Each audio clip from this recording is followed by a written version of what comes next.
Bom dia, Igreja Arca!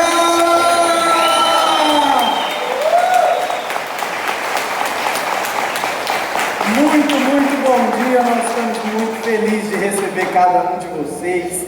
E nós estamos numa série de mensagens chamada Guiado pelo Espírito Santo, ou Guiado pelo Espírito, falando mais resumidamente.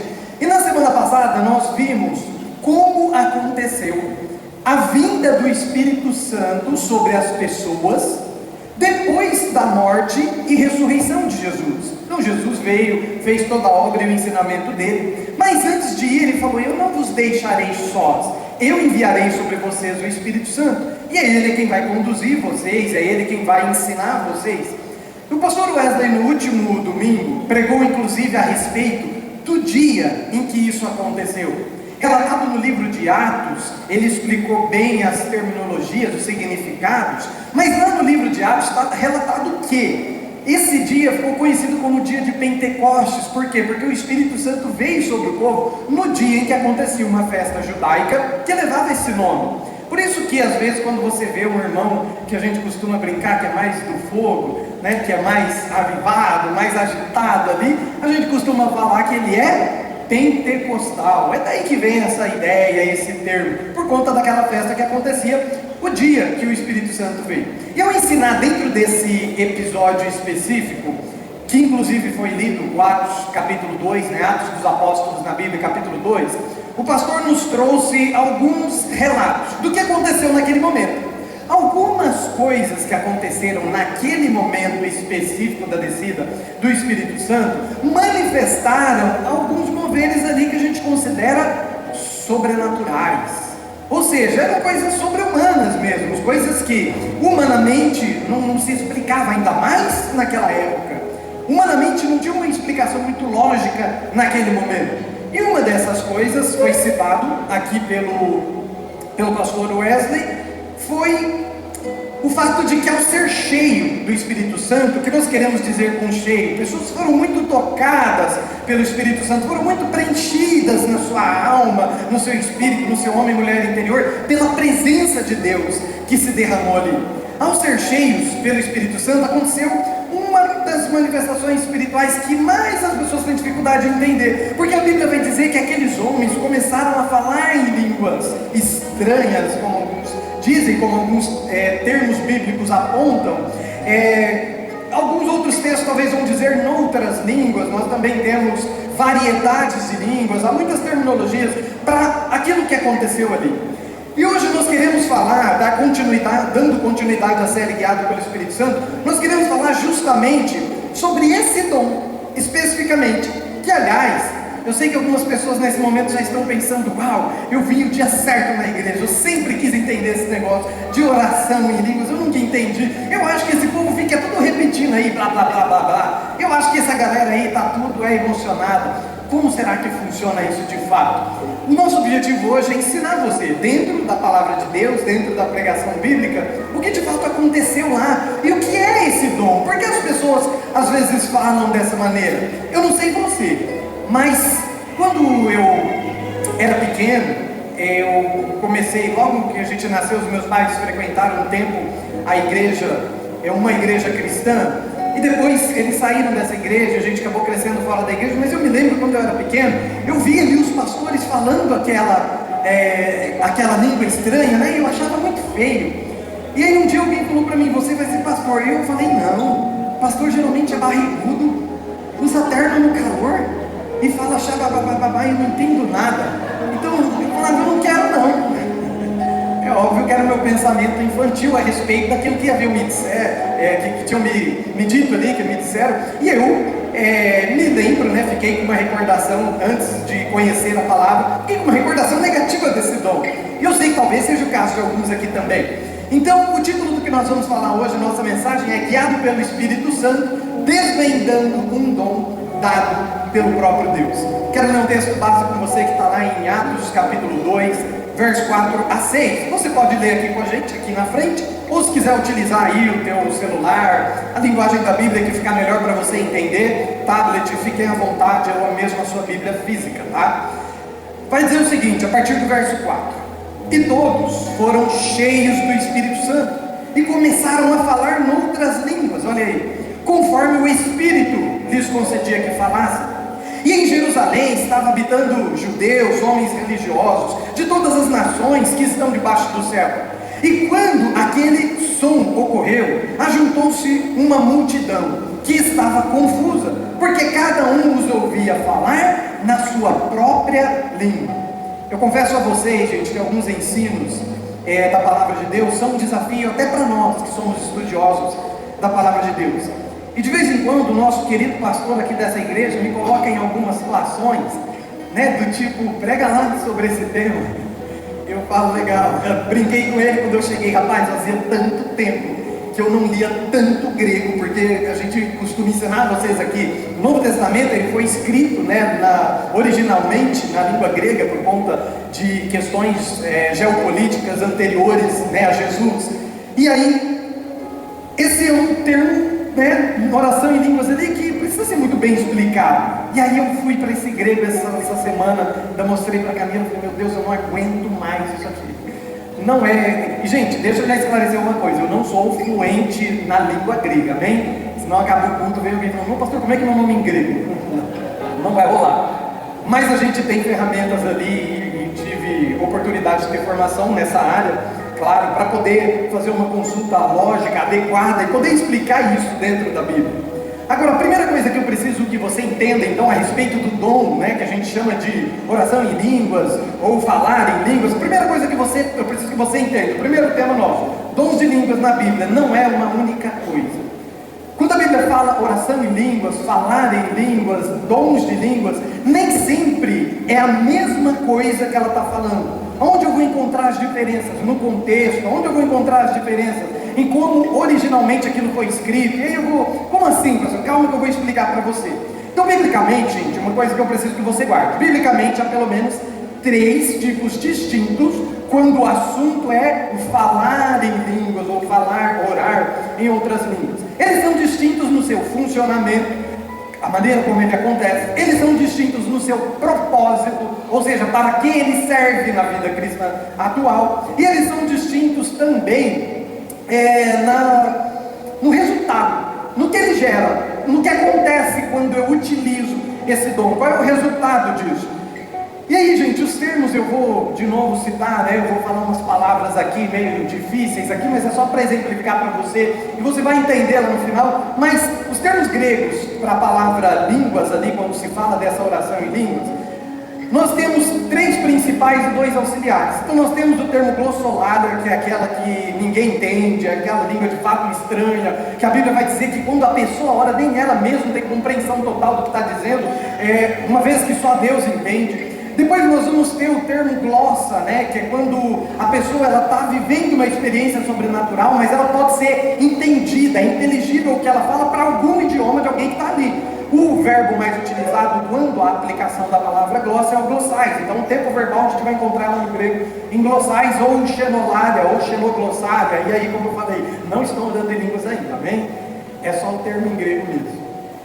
E aí nós temos auxiliares, como é o caso do termo, eu acabei de citar aqui, xenoglossália, e também dialectos, né, que é um pouco mais próximo da palavra dialeto, do nosso entendimento aí no português. Mas por que é importante a gente entender tudo isso aí? Porque, como eu falei para vocês, existem 3 manifestações, pelo menos, 3 tipos de oração.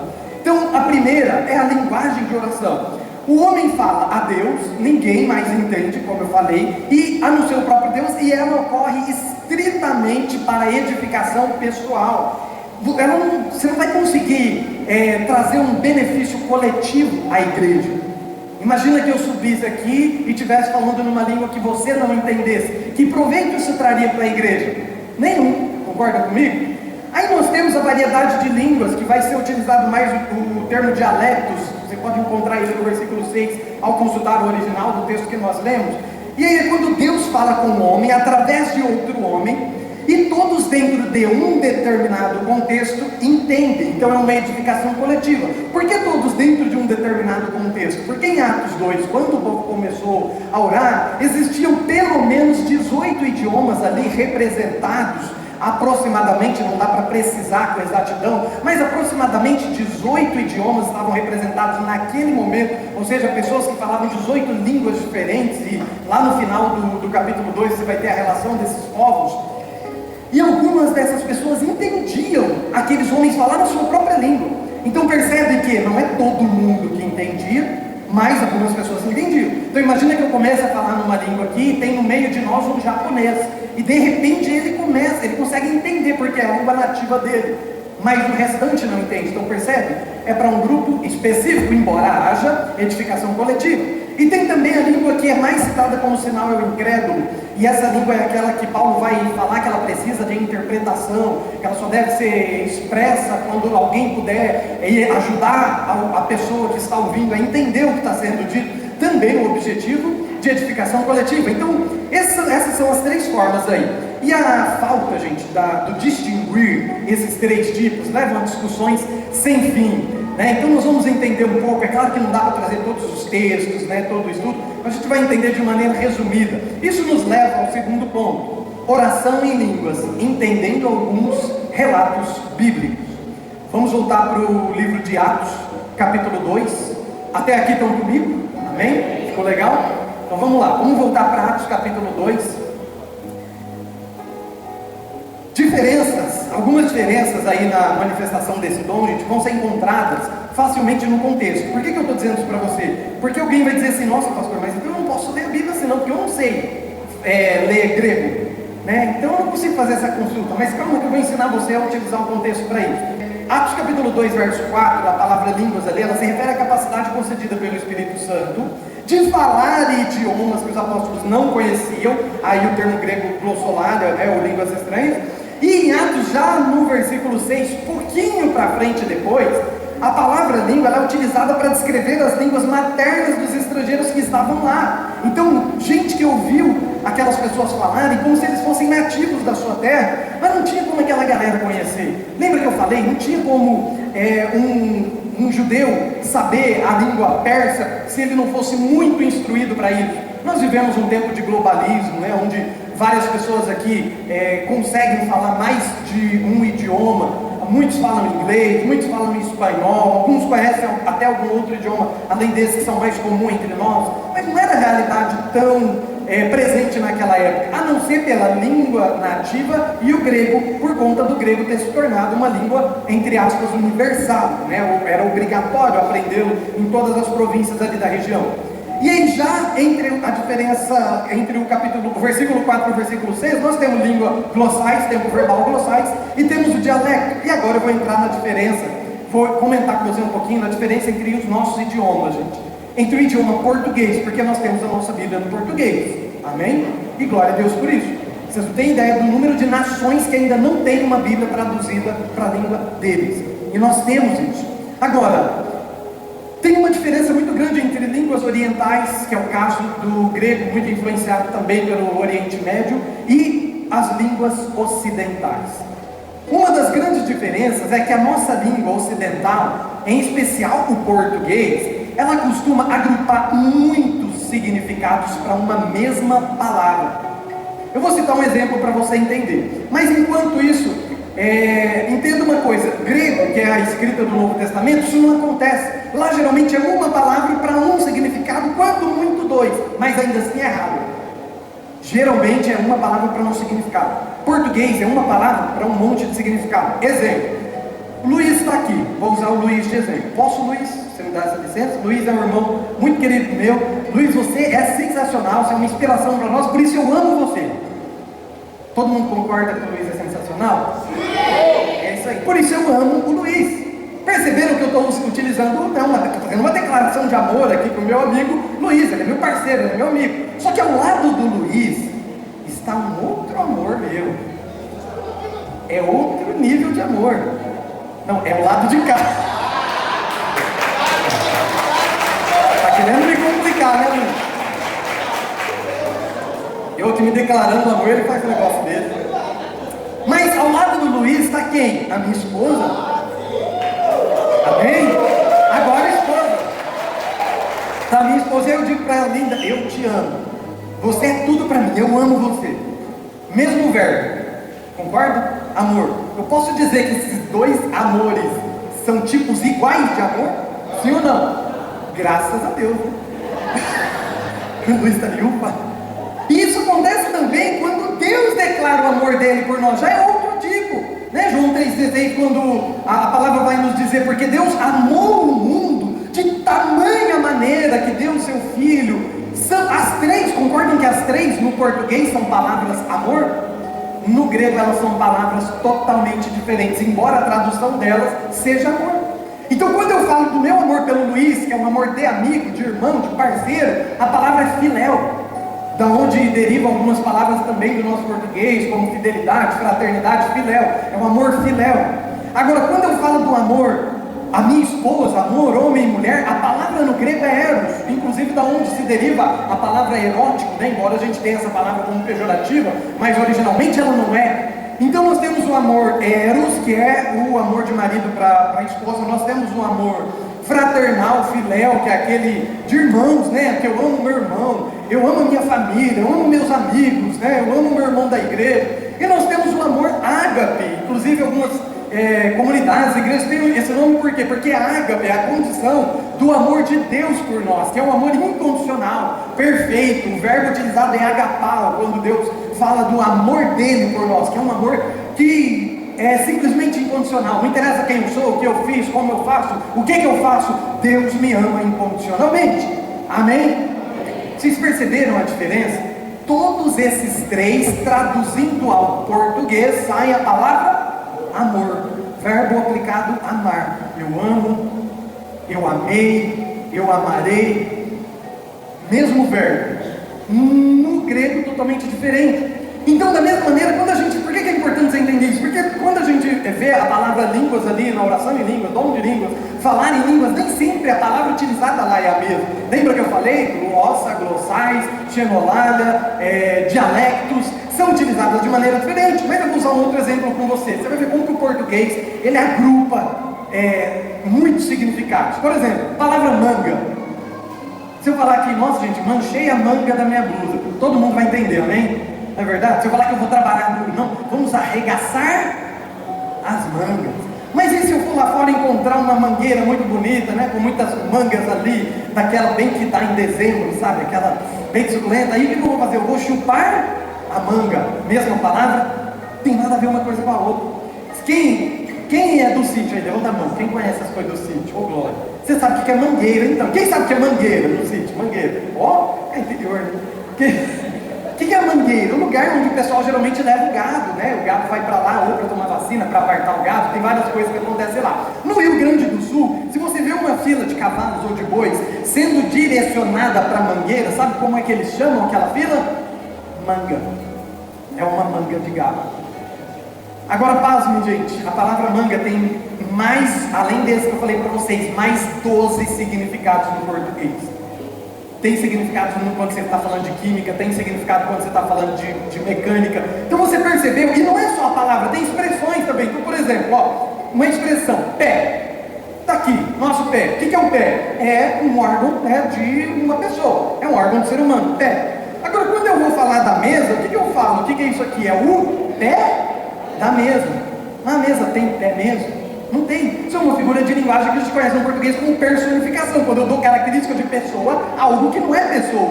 Eu sei que alguém vai dizer, não, mas tem coisa que não é pessoa e que tem pé. Por exemplo, meu cachorro tem pé. Não, seu cachorro tem pata.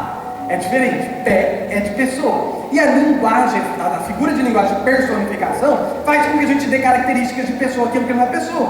Se tem no estudo, lembra? As paredes têm ouvidos, uma expressão conhecida. Paredes têm ouvido, gente? Não tem. É uma característica de pessoa, mas na linguagem figurada a gente usa essa personificação. Agora tem outros, quando vai chover você está olhando, você vê que vai chover uma chuva forte naquelas nuvens e fala, vai cair um pé d'água. E tem mais, se a gente falar, por exemplo, poxa, tem uma árvore de acerola ali carregada, eu vou lá colher acerola no pé da acerola. E quando a pessoa está te dando muito trabalho, te enchendo muito o saco, você quer dar um tapa na orelha dela, você quer dar uma no pé do ouvido. Essas mães conhecem, né? Te dá no pé do ouvido, menino. Gente, perceberam como que o português agrupa significados numa mesma palavra ou numa mesma expressão? É por isso que de vez em quando eu, o pastor Wesley e as pessoas que assumem aqui o púlpito precisam ficar trazendo para vocês essa contextualização. Não é para mostrar intelectualidade, não é para mostrar o quanto a gente é erudito, o quanto a gente estudou, não é isso. É porque nós precisamos que você entenda, e é nossa obrigação como estudiosos poder trazer de fato aquilo que a Bíblia está nos dizendo. Para isso Deus nos deu ferramentas. Então vamos dar uma olhada agora num relato bíblico lá de Marcos capítulo 16, verso 16 ao 18. Lá vai usar esse termo também, né? Voltando aí para o termo oração em línguas, lá vai usar esse termo, eu quero ver ele com você. Diz assim, ó, verso 16: quem crer e for batizado será salvo, mas quem não crer será condenado. E estes sinais seguirão aos que crerem. Em meu nome expulsarão os demônios e falarão novas línguas, pegarão nas serpentes, e se beberem alguma coisa mortífera, não lhes fará dano algum, porão as mãos sobre os enfermos e eles serão curados. Aqui o termo, gente, eu não vou citar ainda o termo no original, mas eu vou te falar do contexto do que nós acabamos de ler no português mesmo. Por quê? Porque aqui, esse falar em outras línguas, novas línguas, ele está agrupado numa mesma fila de dons, que o tempo todo está beneficiando quem? O outro. Então ele fala, olha, se vocês crerem, vocês vão expulsar demônios, ou seja, vocês vão ministrar libertação na vida das pessoas. Se vocês crerem, vocês vão poder batizar as pessoas, uma vez que não existe autobatismo. Amém? Imagina a pessoa lá na piscina sozinha, eu me batizo em nome... Não tem, a gente sabe disso. O próprio Senhor Jesus, ele foi batizado por uma terceira pessoa, ainda que essa pessoa fosse pecador, e ele não. E ele, João Batista, na hora de fazer isso, ele resistiu, ele falou, não, eu careço ser batizado por ti. Jesus olha para ele e fala, faz, porque por enquanto é importante que seja assim. Porque não existe autobatismo. Percebe que todo o texto está falando de uma coisa que eu faço para o outro. Porão as mãos sobre os enfermos e eles serão curados. Então tudo que o texto expressa aqui é um benefício ao outro. E quando ele expressa a linguagem, o termo aqui do falar em línguas, ele também está expressando pelo contexto do texto que nós acabamos de ler, que esse é o momento da expressão desse dom que beneficia o outro. E aí sim, se a gente for no original, nós vamos encontrar as terminologias ali que tem a ver com uma oração em línguas que alguém vai entender. Então, embora eu mesmo talvez não saiba, aí eu vou contar uma experiência para vocês de alguém que eu tive o prazer de conhecer, um pastor, ele é americano, hoje ele tem faculdade no Brasil, ele mora no Brasil, o nome dele é Gary Haynes, eu não sei se alguém conhece ele, eu convivi com ele há muito tempo. E esse cara, ele chegou aqui para fazer missões há 30, talvez 40 anos atrás no Brasil, e onde ele foi fazer missões? Lá entre os ribeirinhos da Amazônia. E lá no meio do mato, assim, a galera não tinha energia elétrica, não tinha banheiro, todo mundo indouto, ninguém era alfabetizado. Mas ele não falava o português ainda de maneira habilidosa ali, ele não tinha, né, não conseguia falar o português de maneira clara, e nem entendia muito, mas ele estava lá no meio, dos pastores lá, todo mundo muito simples, os missionários e tal. E aí, de repente, alguém começou a orar por ele, e começou a falar com ele em inglês, e a falar que Deus tinha chamado ele para ser missionário aqui no Brasil, que ele ia plantar muitas igrejas, que ele ia ser utilizado ali por Deus para ensinar teologia, ensinar a Bíblia, e aquele homem falou inglês ali perfeito. Ao término da oração, o pastor ficou curioso e foi perguntar para o irmão, onde é que o irmão aprendeu a falar inglês tão fluentemente, assim, tão bem? Aí o irmão falou, ô senhor, pelo amor de Deus, eu mal falo português, eu não falo inglês não. E aí o pastor entendeu que naquele momento era o Espírito Santo, por meio da boca dele, falando aos seus ouvidos. Essa história você pode conferi-la no livro do pastor, se eu não me engano, O Poder da Palavra. Algumas pessoas talvez conheçam esse livro por esse nome, e está relatado lá. E eu tive o prazer de ouvi-lo contar essa história. Agora vamos voltar para o texto de Atos capítulo 2, nós já lemos até o verso 6, eu vou ler o restante, mas vamos começar no 6 novamente. Diz assim, e quando aquele som ocorreu, ajuntou-se uma multidão, e estava confusa, porque cada um ouvia falar da sua própria língua, e todos pasmavam, e se maravilhavam, dizendo uns aos outros, pois que não são galileus todos esses homens?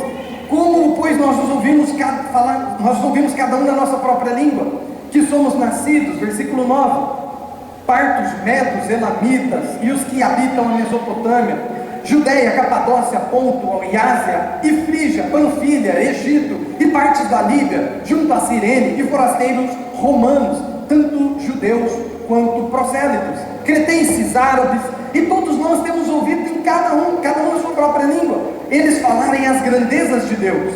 E todos se maravilhavam, estavam perplexos, dizendo uns para os outros: o que isso quer dizer? E alguns zombavam, dizendo: eles estão embriagados. Pedro, porém, pondo-se de pé com os 11, levantou a voz e disse-lhes: homens judeus e todos os que habitam Jerusalém, que isso seja notório a vocês, escutem as minhas palavras. Eu não vou ler todo o texto, porque o tempo não nos permite, mas ali Pedro começa a pregar e Deus faz coisas muito maravilhosas ali no meio do povo. Mas o que eu quero que você perceba? Que da mesma forma como eu acabei de citar em Marcos, aqui em Atos, como eu falei, pelo menos 18 idiomas foram reconhecidos. A grandeza ou as grandezas de Deus foram reconhecidas em pelo menos 18 idiomas não falados, não aprendidos, onde os homens que falavam não foram alfabetizados naquele idioma. É óbvio que nós estamos falando de uma manifestação milagrosa, sobrenatural, um dos resultados da vinda do Espírito Santo sobre eles pontualmente naquele momento. E é claro que aqui vai entrar algumas discussões. Então, por exemplo, se você for estudar muito a fundo, você vai ver que há discussões sobre se eles falaram esse idioma ou se só os homens ouviram, porque a Bíblia vai dizer que eles ouviram, mas não diz exatamente que aqueles homens que estavam falando realmente falaram aquele idioma. Mas é uma discussão que não tem fundamento, porque independente de qualquer coisa, o que nós estamos falando é um milagre que o Espírito Santo trouxe para que todas as pessoas ali presentes, embora de muitas nações diferentes, todos conseguiram ouvir a respeito das grandes maravilhas de Deus. Amém? Perceberam que o propósito era coletivo. Agora, quando nós olhamos para um outro texto com você agora, lá para a primeira carta do apóstolo Paulo, aos Coríntios, no capítulo 14. Eu quero ler com você inicialmente até o versículo 4, mas eu já quero te adiantar uma coisa.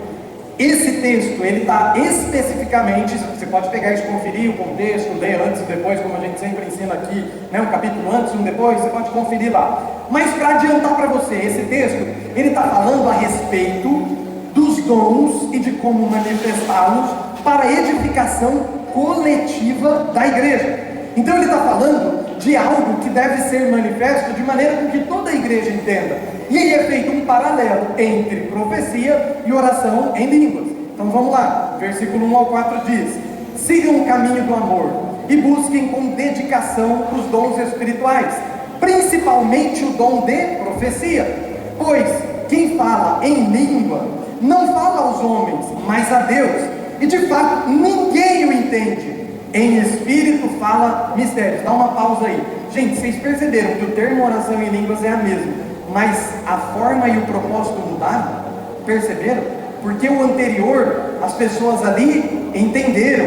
O anterior, as maravilhas de Deus ficaram expressas coletivamente. Agora ele está falando de uma oração que edifica quem? Quem está falando, que ninguém entende.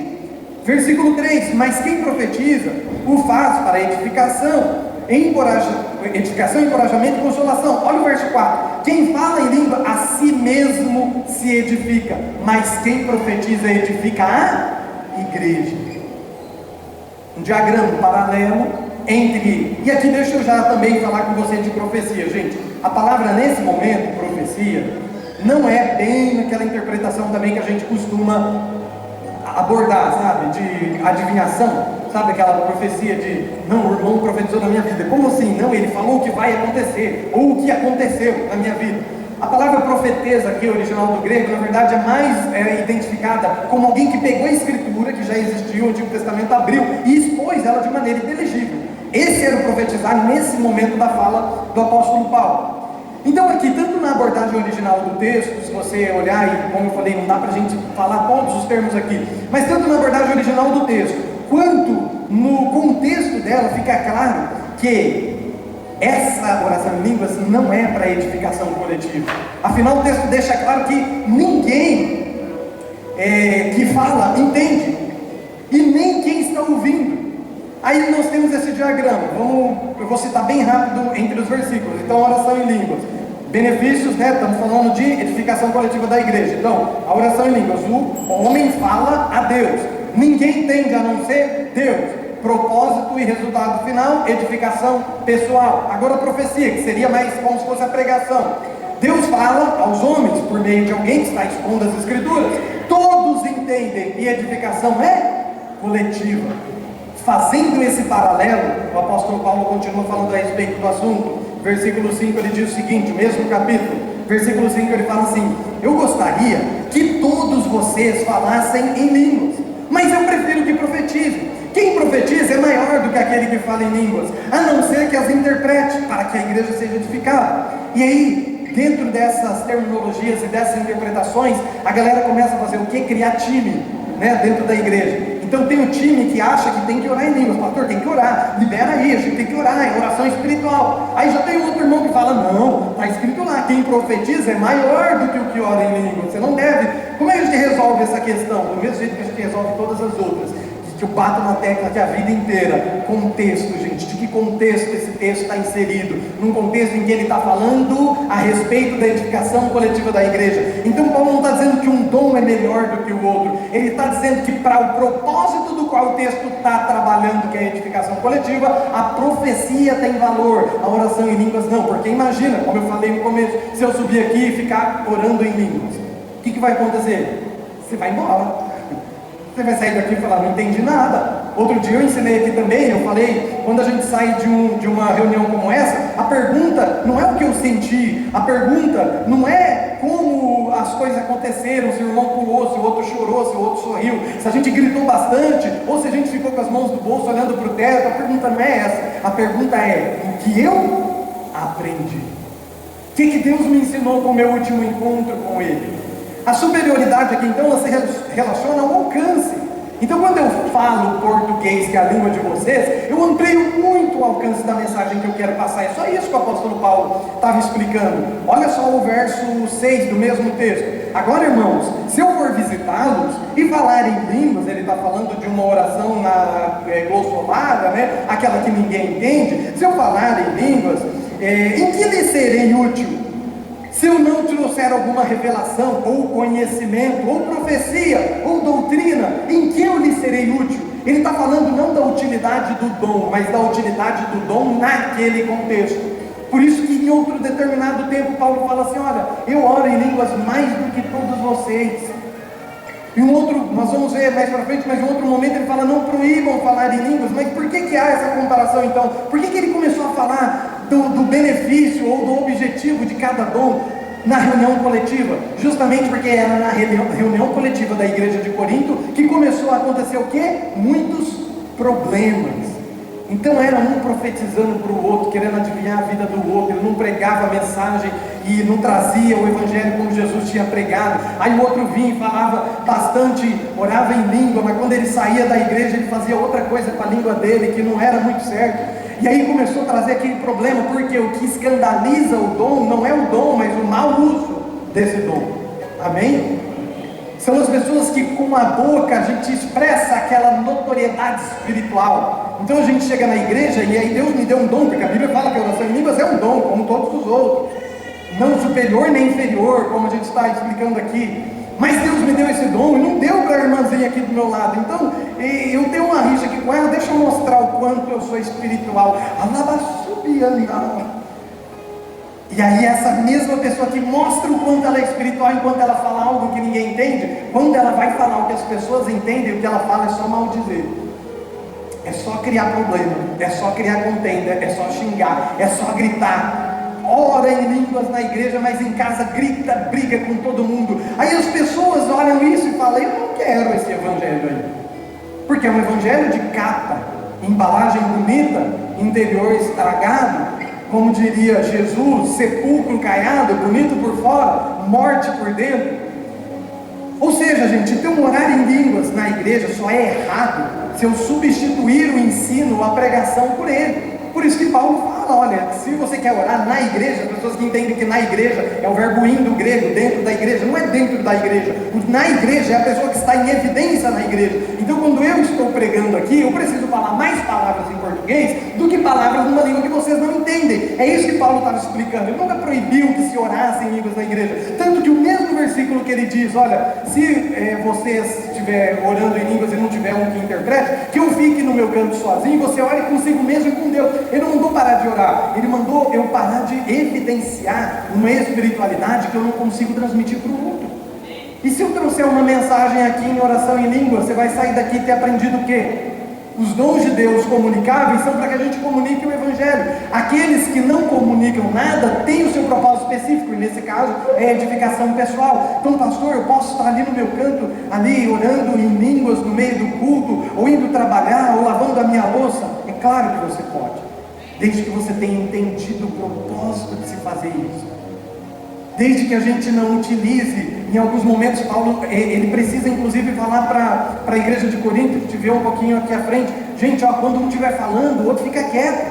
É bem, né, eu estou traduzindo um portuguêsão aqui, mas é bem assim, quando um estiver falando, o outro fica quieto, porque tinha um pregando aqui, aí aconteceu agora com o Jefferson, né, aquele um cantor evangélico, não sei se vocês conhecem, pentecostal, eu sou meio penteca, então eu gosto, é Jefferson que canta com a esposa?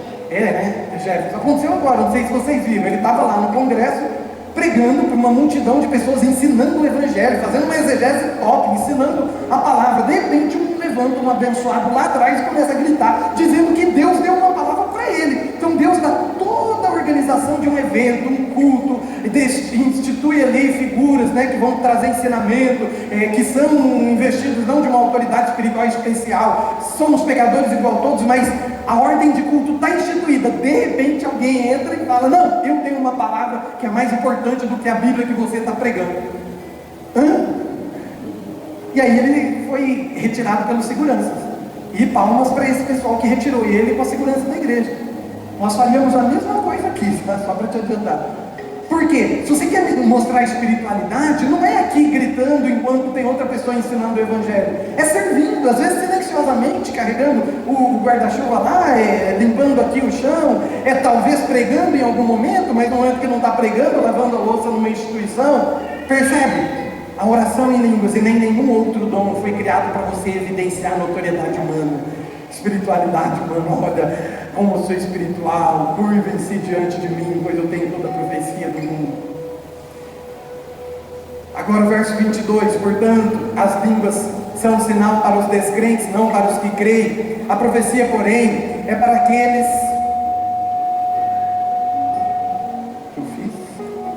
A profecia, porém, é para aqueles que creem. E aí, quando nós lemos essa palavra, eu fico me perguntando, gente, se a profecia, se o dom de línguas aqui, nesse caso, ele está falando do glossolalia de novo, se ele é um sinal para o incrédulo, e eu proibi que se fale em público, né, qualquer expressão pública desse dom, eu fico perguntando, onde é que o incrédulo vai ver isso? Se ele não vê na igreja.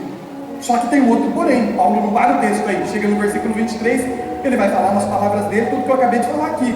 Assim, se toda a igreja se reunir e todos falarem em línguas, entrarão alguns não instruídos ou descrentes. Percebe que são dois grupos diferentes, não são a mesma pessoa. Não instruído, pode ser que ele seja crente e ninguém instrui ele sobre oração em línguas. Um não instruído ou um descrente, e eles dirão, vocês estão loucos? Então imagina se uma pessoa entra aqui e ninguém está falando português, está todo mundo falando uma língua que ele não entende. O que a pessoa vai fazer? Vai embora, se vocês estão doidos. Então o problema aqui na questão, dentro do contexto da edificação coletiva, não era orar em línguas, era as pessoas pararem de pregar o Evangelho e querer evidenciar sua espiritualidade por meio de um dom, de tamanha forma que um começava a atropelar o outro. E aí Paulo fala isso, mais pra frente ele fala, quando a gente estiver falando, o outro escuta, porque todo mundo tem algo para entregar. Vou mostrar isso para vocês, lá no verso 26. Verso 26 diz assim, portanto, que diremos, irmãos? Quando você se reúne, cada um de vocês tem salmo, uma palavra de instrução, uma revelação, uma palavra em língua ou uma interpretação. Aqui a gente já quebra a ideia de que todas têm interpretação, né? Interjeição ou em língua ou uma interpretação. Mas tudo seja feito para a edificação de quem? Da igreja. Qual era o assunto aqui? Era o culto, era uma reunião de adoração. Perceberam? Verso 39, um pouquinho mais para frente, mesmo capítulo. Portanto, meus irmãos, busquem com dedicação o profetizar, e não proíbam o falar em línguas, mas tudo deve ser feito como? Com decência e ordem. Esse é o apelo. Aqui nós estamos falando de algo que a gente chama no texto de clímax, o ápice. Esse é o apelo, o clímax do texto, o resumo. Era como se Paulo tivesse pregado uma pregação inteira, ele parasse e falasse, ó, resumindo, usem os dons com decência e ordem. Resumindo, usem os dons para, quando você está no coletivo da igreja, edificar a igreja. Quando você está no seu tempo individual com Deus, para edificar a si mesmo. E nós vamos com isso para o próximo ponto, que é: línguas então não é evidência do batismo com o Espírito Santo. Aí alguns irmãos já decepcionam de novo.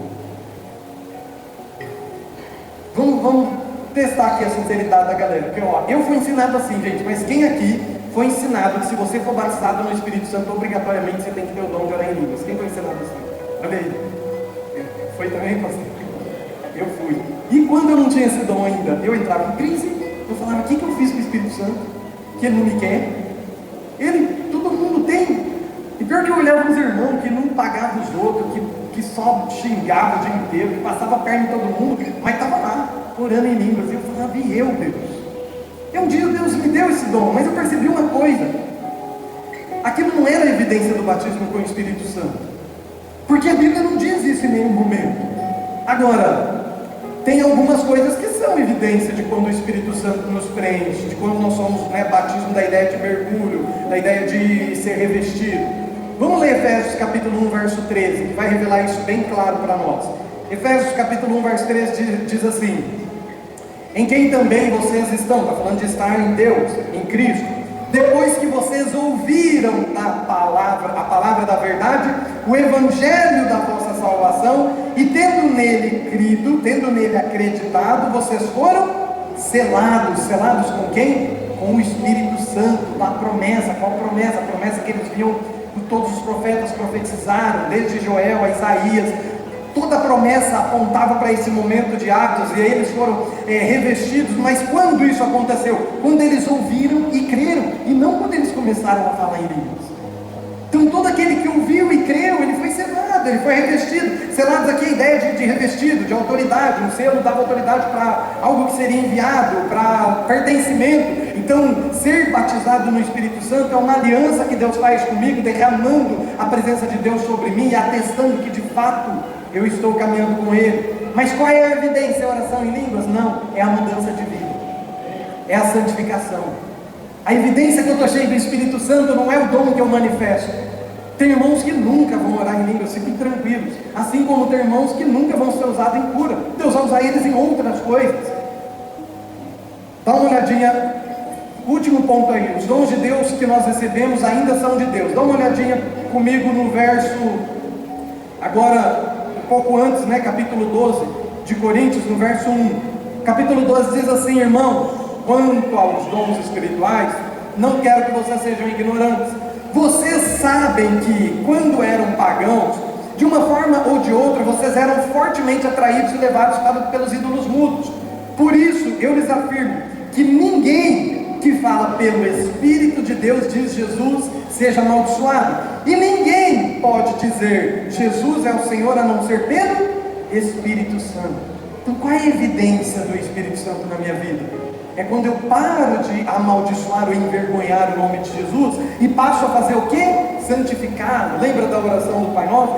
Santificado seja o teu nome. Como é que eu santifico um nome que já é totalmente santo? É trazendo ele para dentro de mim e santificando a parte de mim que não é. É assim que eu santifico na minha vida o nome de Jesus. Por isso, eu lhes afirmo que, já li essa parte, verso 4. Há diferentes tipos de dons, mas o Espírito é o mesmo. E há diferentes tipos de ministério, mas o Senhor é o mesmo. E há diferentes formas de atuação, mas é o mesmo Deus que opera tudo em todos. Todo mundo tem que ter o mesmo dom? Sim ou não? Não está claro aqui? Todo mundo tem que orar do mesmo jeito?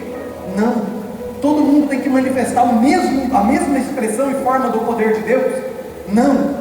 Então a evidência do batismo com o Espírito Santo é a transformação da vida, é o selado. Gente, quando a Bíblia fala do selo, o que a gente entende? Porque a Bíblia fala muito de ser cheio do Espírito Santo, né? Jesus falava muito, estejam cheios do Espírito Santo, sejam batizados do Espírito Santo. Agora, o que a gente entende por ser cheio? A gente vive em casas que tem torneira, que geralmente quando a gente enche algo, a gente enche com uma coisa que cai de cima para baixo. Então você vai lá na torneira e você enche, né? Então toda vez que a gente fala de cheio, não é essa a ideia que a gente tem? Porém, gente, nas casas lá da época não tinha torneira. A água ficava armazenada em talhas, né? Que eram vasos de pedra bem grandes. Então quando alguém falava assim, né? Imagina que a Carol está lá fazendo a comida e ela fala para o Marcelão: Marcelão, enche de água para mim que eu preciso para fazer a comida. O Marcelo não pensava numa água caindo aqui dentro. Ele pensava que ele tinha que pegar o recipiente, chegar lá e fazer o quê? Isso aqui era sinônimo de cheio para os primeiros ouvintes. É por isso que a Bíblia fala o termo selado, cheio e batizado do Espírito Santo, porque quando eu sou selado, revestido, é assim que eu saio, cheio. Então quando Deus quer que você seja cheio do Espírito Santo, é porque o Espírito Santo, Ele já está te revestindo, Ele já está cuidando de todas as áreas da sua vida, e esse propósito e esse processo, Ele vai tornar você uma pessoa cheia do Espírito Santo. Fale você as línguas estranhas ou não, mas não proibais os dons, busquem os melhores dons. A Bíblia diz que esse dom edifica a mim mesmo, então que você olhe buscando esse dom, não tem nenhum problema, mas entenda que o Espírito Santo, Ele vai fazer nas nossas vidas, cada um segundo o que Ele quiser. Ninguém manda em Deus. Não é a minha mão posta. Imagina eu e o pastor Gleison chamando você aqui, ó. Vem todo mundo, vamos pôr a mão na sua cabeça. Eu já vi até pastores escrevendo assim, ó. Começa assim, ó. Xarabacanta. Eu sei que talvez você não acredite nisso, mas eu já vi, ó. Vou ensinar você a falar em línguas. É assim, ó. Churu. Não é, isso não funciona, gente. O dom, ele é derramado por Deus sobre nós, na maneira de Deus, no tempo que Ele quiser, e nós podemos pedir, nós podemos orar, mas quem determina cada manifestação de Deus sobre as nossas vidas, quem é? É o próprio Deus. Amém? Então eu gostaria que hoje você abrisse o seu coração para o entendimento de uma coisa muito simples. Deus quer encher a sua vida da presença dEle. Ah, mas quais dons, pastor, eu vou receber com isso? Será mesmo que isso importa? Porque independente de qual dom eu receber, eu vou servir o mesmo Deus, eu vou amar as mesmas pessoas, é o mesmo amor. Por isso que lá em Coríntios 13 tem uma relação de dons lá, e aí no final o apóstolo Paulo fala: olha, a fé é importante, tudo aqui é muito legal, mas acima de todos esses está o dom do amor. Porque não é tão importante quem prega bem, quem canta melhor, quem mais ora em línguas, quem Deus usa para curar, quem Deus usa para fazer prodígios e maravilhas. Todas essas coisas são o próprio Deus manifestando a sua presença na sua igreja, para a glória dele e não da nossa. Amém? Eu gostaria que, pode tomar uma vez,